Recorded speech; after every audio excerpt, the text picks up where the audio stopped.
নমস্কার বন্ধুরা, আমি চলে এসেছি আজকে আমার ছাদ বাগানের লিলি গাছ নিয়ে। এখানে আমার কাছে রয়েছে দু প্রজাতির লিলি গাছ। এটি একটি আমরা চলতি ভাষায় বল লিলি বলে থাকি, আর এটা হচ্ছে রেন লিলি। এখানে কালার দুটি গোলাপি কালারের। তো আমার কাছে লিলি গাছের টব দুটি এখন পাল্টাতে হবে। এ টবই খুবই খারাপ লাগছে দেখতে, আর এখানে টবটি ভেঙে গেছিলো, তাও আমি গামলায় রেখে দিয়েছি। এখানে আমি একটি বাল্ব থেকে বসিয়েছিলাম। দেখুন বন্ধুরা কি সুন্দর, একটি বাল্ব থেকে কতগুলি শুট বেরিয়েছে।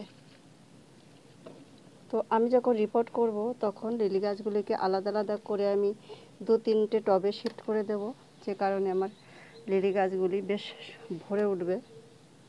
আর দেখুন একটি ফুল হয়েছে, তো আমি গাছটিকে আপনাদের দেখাচ্ছি, আপনাদের সঙ্গে শেয়ার করছি। কি সুন্দর কালার এবং কত বড়।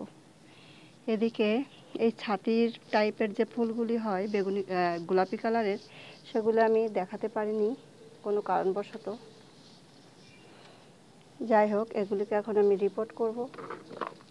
মাটিগুলি তৈরি করে নিতে হবে। যতদিন মাটি তৈরি না হয় ততদিন আমি গাছগুলিকে এভাবেই রেখে দেব ছায়ার দিকে।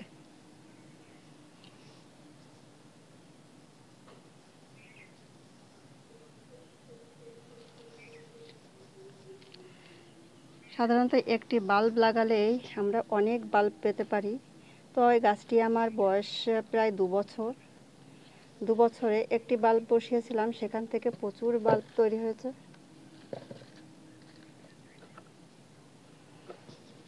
এখানেও এই গাছগুলি 4-5 বছরের গাছ, প্রচুর বাল্ব ভরে গেছে এবং বড় বড় হয়ে গেছে। প্রচুর ফুল এসেছিল, কাটিং করে দিয়েছি। বছরে একবারই ফুল আসে। এরা সাধারণত বর্ষা এবং গরমের মাঝামাঝি ফুলগুলি হয়, যে কারণে এই ফুলগুলিকে আমরা রেন লিলি বলে থাকি। এটা এপ্রিল মাসের দিকে হয়। আর এই লিলিটি এখন মে মাসে ফুল দিয়েছে।